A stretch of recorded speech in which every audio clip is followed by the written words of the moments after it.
Hello friends, welcome back to Namrata's Mantra.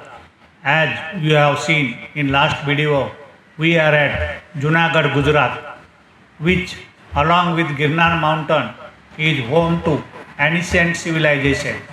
Hinduism, Jainism, Islam and Buddhism all have flourished here and left many monuments, shilalekhas, temples, forts and mausoleums and has become religious destination. After visit to magnificent Mohabbat Maqbara, we are on the way to Girnar mountain and there is a big boulder having stone inscription dating back to 250 BCE. These stone inscription called edicts or king's order are important for understanding Indian ancient history and treasure for history lovers. The King Ashoka era edicts are of three types: pillar or stamba edicts, minor edicts, and major edicts. They are found all over India up to Afghanistan. The edicts of Junagadh are major edicts. There are 14 major edicts. This rock edict is a huge stone boulder and is in Brahmi script in a Pali language. They were first rediscovered by British officer James Todd in 1822 and translated by James Prinsep in 1938.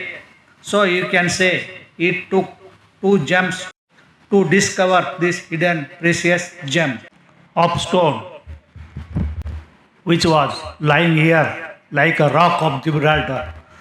These King Ashoka edicts or stone inscribed orders were for common people to follow and seen on the boulders at side of ancient pathways and routes. This Junagadh edict is a fine example as it is at the side of busy ancient path to Girnar. It is surprising to see this Silalekha edict has withstood more than 2200 years of exposure to this harsh weather. Presently, keeping in mind importance of these ancient edicts, the boulder is enclosed in house.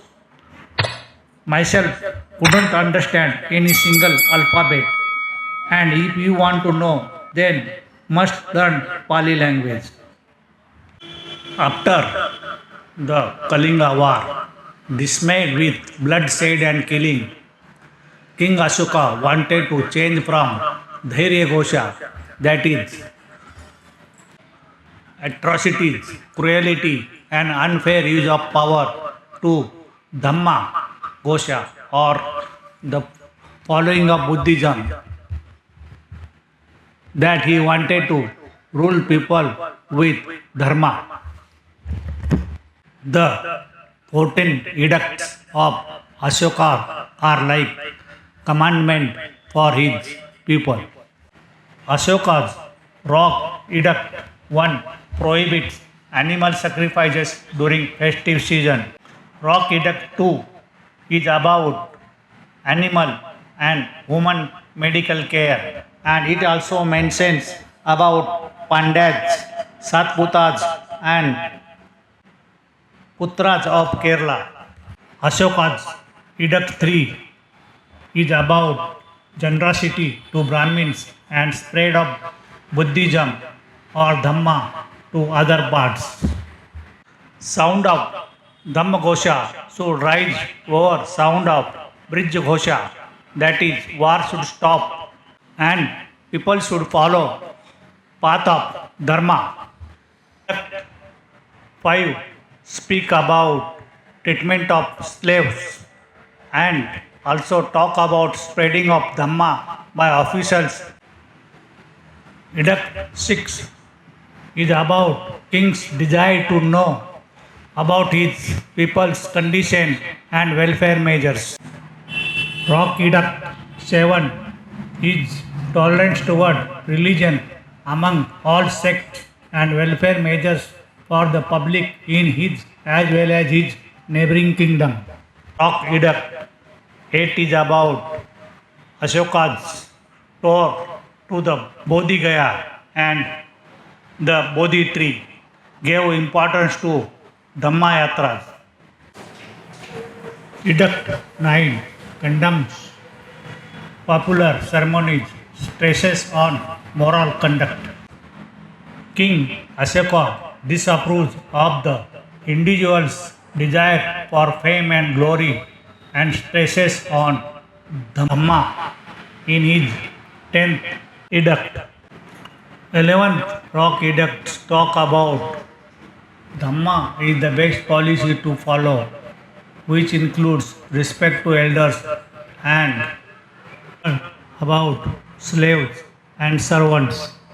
Rock edict 12 is about tolerance for all religion and sects. Edicts 13 is after the war of Kalinga and it shows the shift of Ashoka toward Dhamma and Buddhism. It notes the spread of Dhamma up to Greece. Edict 14 enlists the places where all these edicts are engraved on the stones. This Junagadh Girnar edict is the major edict because it has all the 14 edicts of Ashoka on this boulder. Ranking number 1 in King Ashoka's rock edicts, this Junagadh boulder has become important as it has 12 lines in Sanskrit about King Rudradaman, who was king and called Garland of Rudradaman, dating back to 130 CE. Full information about these rock edicts is given here, and this gives us insight about the life of people during that time and how they were able to spread the Buddhism. And come to think of it, this is what all is needed now for betterment of society. After visiting such places, we understand how ignorant we are about our Indian culture. Thanks for watching Namrata's Mantra. We are moving on to Girnar Mountain, and today night we will start our trek to reach Lord Dattatreya temple. Only now distance between and Dattatreya temple is 11,000 steps.